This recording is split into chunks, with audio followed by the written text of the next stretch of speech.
1500 سالہ جشن ولادت ہے، تو نبی کریم صلی اللہ علیہ وسلم کی نسبت سے ہم نے بھرپور طریقے سے اس جشن ولادت مصطفی کریم صلی اللہ علیہ وسلم کو منانا ہے۔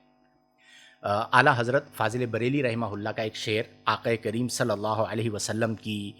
ذات پر ہم قربان، ہمارے بچے قربان، ہمارے ماں باپ قربان، کہ آپ فرماتے ہیں کہ ان کے نثار کوئی کیسے ہی رنج میں ہو، ان کے نثار کوئی کیسے ہی رنج میں ہو، جب یاد آ گئے ہیں سب غم بھلا دیے ہیں۔ تو نبی کریم صلی اللہ علیہ وسلم کی بات ہو، آپ کا ذکر ہو،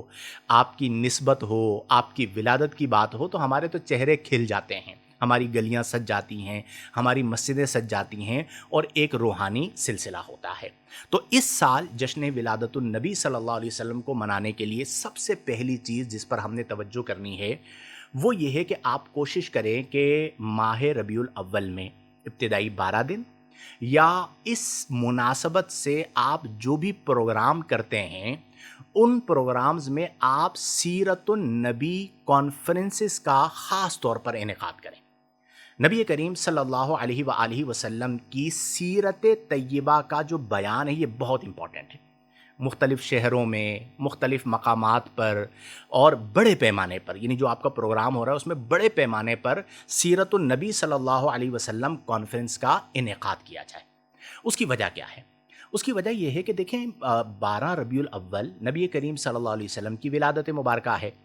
اور ولادت مبارکہ منانا، اس کی جو تعریف بیان کی جاتی ہے وہ کیا ہے کہ نبی کریم صلی اللہ علیہ وسلم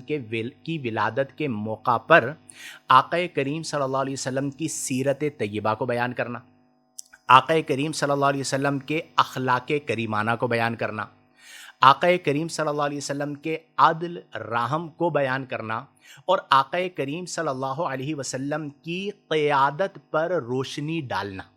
ان تمام چیزوں کو ہمیں اپنی ان کانفرنسز کا حصہ بنانا پڑے گا تاکہ ہمارے لوگوں میں یہ شعور بیدار ہو۔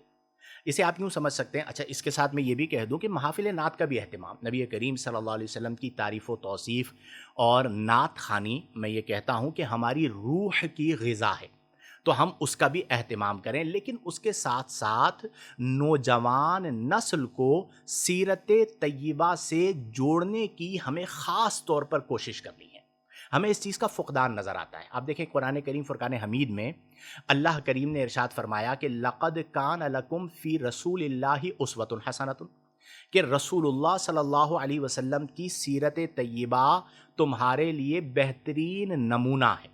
تو ہم علماء کرام کو دعوت دیں کہ وہ ان تمام چیزوں پر گفتگو کریں اور ہم توجہ کے ساتھ اسے سماعت کریں کہ میرا بولنا میرے آقا کریم صلی اللہ علیہ وسلم کے مطابق ہو، میرا چلنا میرے آقا کریم صلی اللہ علیہ وسلم کے مطابق ہو، ایون المختصر میرا زندگی بسر کرنا میرے آقا کریم صلی اللہ علیہ وسلم کی سیرت طیبہ کے موافق ہو۔ تو یہ سب سے امپورٹنٹ ہے۔ سب سے پہلی چیز یہ ہے کہ ہم نے محافل نعت کے ساتھ ساتھ سیرت کے بیان کا خاص اہتمام کرنا ہے۔